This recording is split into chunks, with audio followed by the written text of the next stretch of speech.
that I have everybody's attention. You'll hear me? So, Susanna did not want anybody to make any speeches today. But I guess it seems she is overruled this time. So, Susanna joined Language Services back in the day when it was called BLS. And for those who don't know what that stands for, guess what? That stands for the Bureau of Language Statistics. At least that's how economists at the fund used to call us back in the day, because we always knew exactly how many words each translator produced, or how many interpreter days was spent on mission or in the booth or at headquarters and so on. So in that spirit, let me start with a few statistics. In the 26 years that Susanna has been with the fund, she has traveled 2,152,000 miles on airplanes. That's including private jets, for which there is a very significant drawback because they don't accrue frequent flyer miles. Now, she's spent 41,600 hours behind the computer. She drove 1,045,000 miles on the daily commute to and from work. She participated in 52 annual and spring meetings. She visited 103 countries.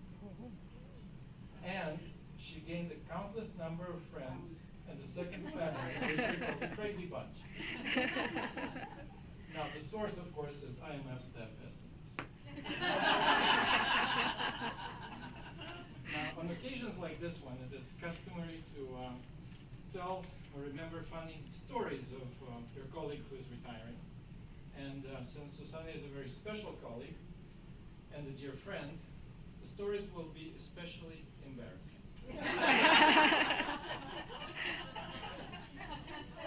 Well, like that one time when we were moving offices, and Susanna decided to write some graffiti on the wall of an office that was about to be demolished. And so she wrote, no, I don't think I'm going to go there. Or how about this time when Susanna forwarded a private email to an ET, and the email said, no. Or how about the time when Susanna called the help desk trying to fix her computer? No, not that one. Or just the other day when she was on the phone with a travel agent.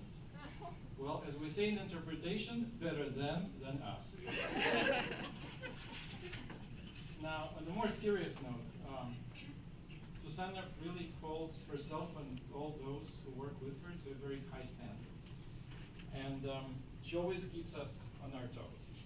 Otherwise, it wouldn't be Susanna, and life would be boring.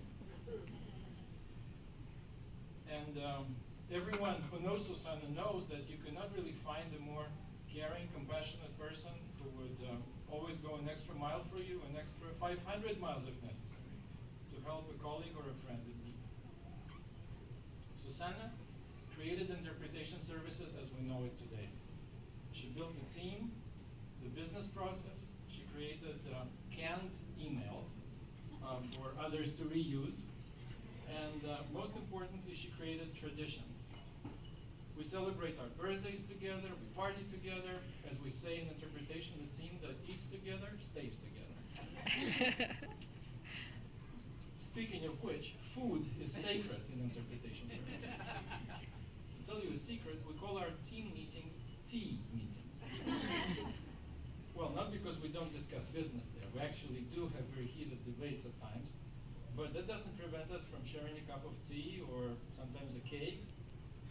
And this is just one of Susanna's many traditions. One of these traditions was to create the Interpretation Services Hall of Fame, which now has several distinguished members, including Peter Motten, Karen Ruckhaus, Maria Randazzo, Roberto Donadi, Victoria De Besa, Marina Lang, Alexandra Ivanova, to name the few. Perhaps the list actually is exhaustive. But so as you can see, this is a very exclusive club. And it comes with one single perk: lifetime access to the Interpretation Services storage room. This is the place where we keep all our food supplies. So hereby, Susanna is inducted into the Interpretation Services Hall of Fame as lifetime member and president.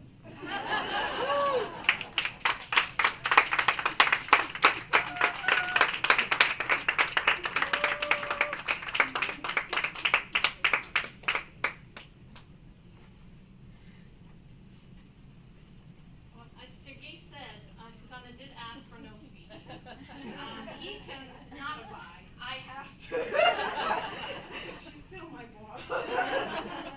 So this is not a speech. This is just to say thank you for being an amazing boss.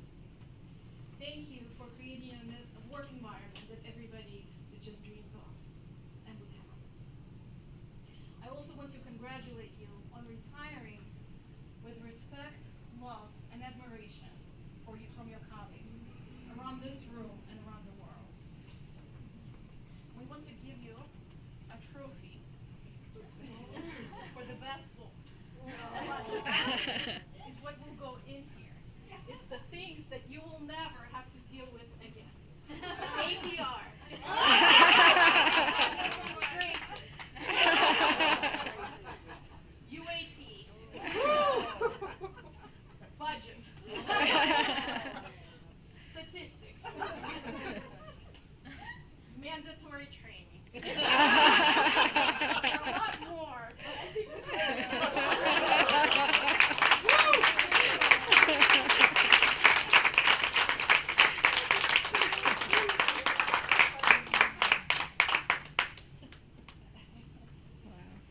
Well, thank you so much for coming. And I know what you're all thinking right now. Susanna is so young. Why is she retiring so early? Why did she take early retirement? We have the reply here. I asked no speeches. I even put it in writing in my invitation. And there is absolutely total insubordination. So I couldn't stay because I'm insubordinate. I have been an interpreter for over 40 years. And as a conference interpreter, I can say that I listen to hundreds, if not thousands, of speeches. And in my mind, speeches come in three categories. The average speech, average. The really bad ones, everybody knows what a really bad speech sounds like. And the good ones.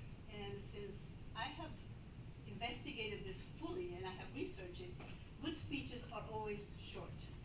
So I'm going to strive for a good speech. And all I will say is thank you to each and every one of you for being such excellent colleagues, such excellent friends, for everything I learned from each one of you. Thank you so much for making my career at the fund a wonderful career. Let's stay friends, let's remain in touch. Thank you so very much.